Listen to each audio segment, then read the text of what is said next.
Hello నమస్తే, welcome to CMD news. నా పేరు కామాక్షి. ఈ రోజు అయితే మనం కొండపిట్రగుంటలోనే బిలికుట క్షేత్రంలో అయితే ఉన్నామండి. ఆ ప్రసన్న వెంకటేశ్వర స్వామి బ్రహ్మోత్సవాలు అయితే అంగరంగ వైభవపేతంగా అయితే జరుగుతున్నాయి. ఆ విషయాలన్నీ మనకు తెలుసు.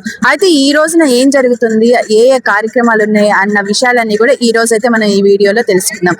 ఈ రోజు అయితే మనకి రథోత్సవం అనేది జరుగుతూ ఉందండి. ఈ రోజు సాయంత్రం అయితే తెప్పోత్సవం అయితే జరగబోతుంది. అయితే ప్రెసెంట్ మనమైతే ఇక్కడ ఉన్న ఏర్పాట్లన్నీ కూడా ఏ విధంగా ఉన్నాయి ఏంటన్న విశేషాలు అయితే తెలుసుకోవడానికి అయితే ఈ రోజు ఇక్కడికి వచ్చేసామన్నమాట. సో ఇక్కడైతే ఏర్పాట్లు చూస్తున్నైతే రథాన్ని అయితే ఇప్పుడే రెడీ చేస్తూ ఉన్నారు. గ్రామంలోకి వెళ్ళడానికి, స్వామివారు ఊరేగింపుగా వెళ్ళడానికి అయితే రెడీ చేస్తూ ఉన్నారు. దీనికి సంబంధించిన ఏర్పాట్లన్నీ కూడా జరుగుతూ ఉన్నాయి. కమిటీ సభ్యులందరూ కూడా ఇక్కడ ఉండి అన్ని ఏర్పాట్లు కూడా స్వయంగా చూసుకుంటూ ఉన్నారు. ఇక్కడ చూసుకున్నట్లయితే ఇసుకేస్తే రాలనంతా కూడా ఎంతో మంది భక్తులు అయితే ఇక్కడికి వేంచేసి ఉన్నారు. నిన్న కూడా మనం చూసుకున్నట్లయితే కళ్యాణోత్సవం అత్యంత వైభవంగా కన్నుల పండుగగా అయితే జరిగింది. ఇదే నేపథ్యంలో కూడా ఈ రోజు రథోత్సవం కూడా ఎంతో వైభవంగా అయితే జరగనున్నది అనమాట. ఇంకాసేపట్లో అయితే రథం అయితే ప్రారంభం కానుంది. ఎంతో మంది కూడా ఈ రథం మీద ఎన్నో మొక్కులు మొక్కుకొని ఉంటారు. ఉప్పు వేస్తామని, బొరుగులు వేస్తామని, అదేవిధంగా ఎన్నో రకాల మొక్కులు అనేవి మొక్కుకొని ఉంటారు. సో రథం స్టార్ట్ అయిన తర్వాత ఆ కన్నుల పండుగే వేరనమాట అసలు. సో ఇక్కడ నుంచి మనం చూసుకున్నట్లయితే మనకి ఇటు సైడ్నే మనకి జైంట్ వీల్ కానివ్వండి, ఎగ్జిబిషన్ కానివ్వండి, ఇది వరకు అటువైపు కళ్యాణ మండపం సైడ్ అయితే ఉన్నవి. ఇప్పుడైతే చూసుకున్నట్లయితే ఈ వైపు ఉందన్నమాట. వచ్చిన భక్తులందరూ కూడా రథోత్సవాన్ని, అదే విధంగా ఇక్కడ ఉన్నటువంటి అలరించేటటువంటి ఏవైతే వస్తువులు ఉన్నాయో ఆ వస్తువులన్నిటిని కూడా చూసి ఆనందాన్ని అయితే వ్యక్తపరుస్తున్నారని చెప్పి మనం చెప్పవచ్చు. కొండపిట్ట అభివృద్ధి అనేది ఏ విధంగా ఉంది అని చెప్పి ప్రతి ఒక్కరూ కూడా చూసి ఆనందించి అయితే సంతృప్తిగా అయితే ఇంటికి వెళుతున్నారని చెప్పి మనం చెప్పుకోవచ్చు. సో ప్రెసెంట్ అయితే ఇప్పుడు మనతోటి కమిటీ సభ్యులైనటువంటి రాజ్ కుమార్ చౌదరి గారు అయితే మనతోనే ఉన్నారు. వారిని అడిగి కూడా కొన్ని విశేషాలు అడిగి తెలుసుకునే ప్రయత్నం చేద్దాం. సార్ నమస్తే సార్. ఈ రోజు రథోత్సవం అయితే ఎంతో అంగరంగ వైభవపేతంగా అయితే జరుగుతుంది. ఈ రోజు ఏ కార్యక్రమాలు ఉన్నాయి, దాదాపు ఎంతమంది వరకు భక్తులు ఉన్నారు, ఏ ఏ చర్యలు తీసుకున్నారు? నమో వెంకటేశాయ. ఈరోజు ఉదయం రథం మరికొద్ది క్షణాల్లో రథోత్సవం జరగబోతుంది.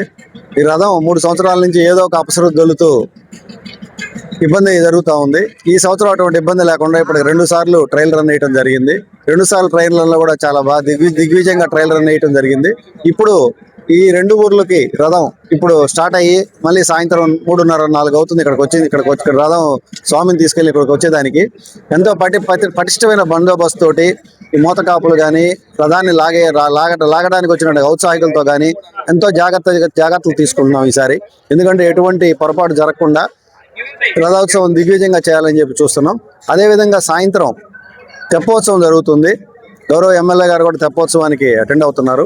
ఎందుకంటే ఈ తెప్పోత్సవం అనేది ఇక్కడ జరుగుతున్నటువంటి అన్నింటిలో నిన్న రాత్రి జరిగినటువంటి కళ్యాణం ఎంతో వైభవపేతంగా పైన కొండ మీద 500 మంది మాత్రం పట్టే ప్లేస్ ఉండేదాన్ని రాత్రి కనీసం 10,000 మంది కళ్యాణాన్ని తిలకించారు కొత్తగా కట్టిన కళ్యాణ మండపంలో. అలానే ఈరోజు రథోత్సవాన్ని కూడా 10,000 మంది పైనే జనాభా వస్తారని చెప్పి ఎక్స్పెక్ట్ చేస్తున్నాం. కాబట్టి ఆ సందర్భంగా వచ్చిన వాళ్ళందరికీ కూడా బందోబస్తు, ఎటువంటి ఆటంకం జరగకుండా భక్తులందరికీ కూడా స్వామివారిని దర్శించుకోవడానికి అవకాశం కల్పిస్తామని చెప్పి ఈ సందర్భంగా తెలియజేస్తున్నాం. సార్ దాదాపు రథం ఎన్ని గంటలకు స్టార్ట్ అవబోతుంది? ఇంకొక హాఫ్ అన్ అవర్లో స్టార్ట్ అవుతుందమ్మా.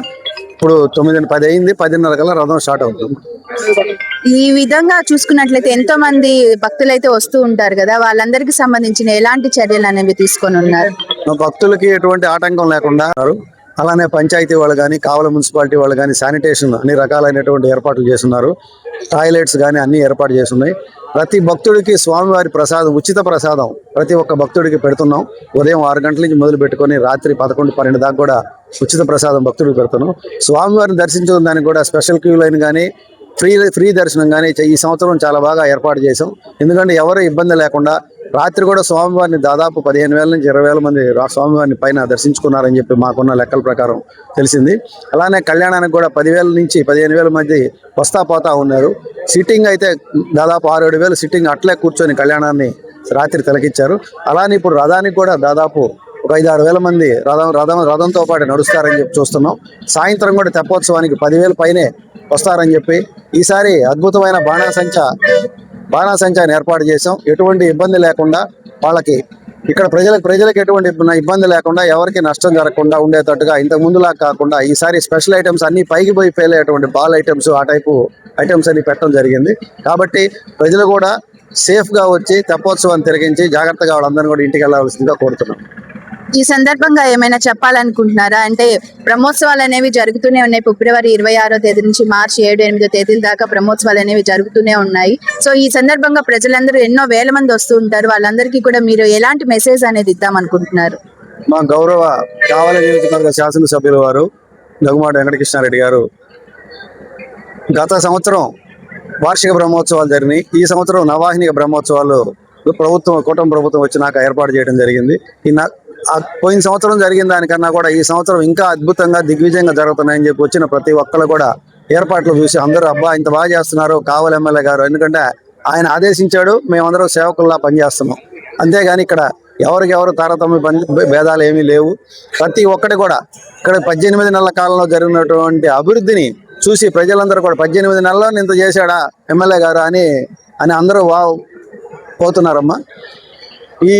ఈ సందర్భంగా నేను చెప్పేది ఏంటంటే ఇక్కడికి వచ్చిన ప్రతి ఒక్కళ్ళు వాళ్ళ ఊర్లకు పోయి కూడా ఈ రోజు ఉదయం నేను ఎమ్మెల్యే గారితో మాట్లాడితే ఎమ్మెల్యే గారికి రాత్రి కళ్యాణం జరిగిన తీరు మాకన్నా ముందు ఎవరికి ఆయన చేస్తున్నారు.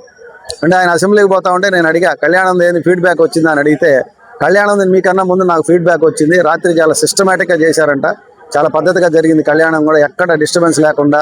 టైం మనం 10 అనుకున్నాం, ఒక హాఫ్ అన్ అవర్ లేట్ అయింది. 1 గంట 3 గంటల దాకా ప్రజలు కూర్చున్నారంటే అక్కడ చేసిన ఏర్పాట్ల కోసమే ప్రజలు కూర్చున్నారని చెప్పి ఈ సందర్భంగా ప్రతి ఒక్కళ్ళు ఎమ్మెల్యే గారిని అభినందిస్తున్నారు. 100 సంవత్సరాల తర్వాత అయితే నిన్న చంద్రగ్రహణం రావడం జరిగింది కదా, సో దానికి సంబంధించిన ఏర్పాట్లు ఏ విధంగా చేశారు? మరి చంద్రగ్రహణం నిన్న ఉదయం 6:30 నుంచి రాత్రి 7:30 దాకా దేవస్థానం మూసేయడం జరిగింది. దేవస్థానం మూసిన తర్వాత 7:30కి తీసిన తర్వాత 3 సార్లు స్వామివారిని సంప్రోక్షణ చేసి 10:30కి స్వామివారిని కిందకి తీసుకురావడం జరిగిందమ్మా. అదంతా కూడా శాస్త్రోక్తంగా పూజారులు నిర్వహించారు. ఉదయాన్నే టెంపుల్ అన్ని తలుపుల్ని మూసేయటం కానీ సాయంత్రం తెరిచేటప్పుడు కానీ దాన్ని కూడా శాస్త్రోక్తంగా చేశారు. ఈ పూజారులు అందరూ దాదాపు చాలా మంది పూజారులు అందరూ శాస్త్రోక్తంగా నిర్వహించారు. ఓం నమో వెంకటేశాయ. చూస్తున్నారు కదండి, వచ్చే ప్రతి భక్తులకు కూడా ఎలాంటి సౌకర్యాలు ఉన్నాయి, అదే విధంగా ప్రజలందరినీ కూడా అలరించే విధంగా ఎలాంటి సౌకర్యాలు ఉన్నాయి అన్న విశేషాలన్నీ కూడా ఇప్పుడు రాజ్ కుమార్ చౌదరి సార్ అయితే చెప్పడం జరిగింది. సో ఈ రోజు తెప్పోత్సవం అంగరంగ వైభవపేతంగా అయితే సాయంత్రం అయితే జరగబోతుంది అనమాట. ప్రత్యేక ఆకర్షణగా అయితే పైన పేలేటటువంటి టపాసులు కానివ్వండి, కింద పేలేటటువంటి టపాసులు కానివ్వండి, అదేవిధంగా స్వామివారిని ఎంతో అంగరంగ వైభవపేతంగా అయితే అలంకరించి తెప్పోత్సవం మొదటిసారిగా ఓపెన్ చేసిన కోనేరులో అయితే ఈ రోజు తెప్పోత్సవం జరగబోతుంది మొదటిసారిగా. సో ఎలా ఉంది ఏంటనేది ఆ వీడియో కూడా మీకు సాయంత్రం రిలీజ్ అవుతుంది అనమాట. సో ప్రజెంట్ అయితే ఇక్కడ మనకి రథోత్సవం అనేది ఎంతో అంగరంగ వైభవపేతంగా అయితే ఇప్పుడు స్టార్ట్ అవబోతుంది. స్టార్ట్ అయిన తర్వాత కూడా మేము మీకు వీడియోస్ రిలీజ్ చేస్తాం. So stay tuned to CMD news. చూస్తూనే ఉండండి CMD న్యూస్. కెమెరామ్యాన్ హరీష్ తోటి కామాక్షి, కొండబెట్టు దగ్గర నుంచి.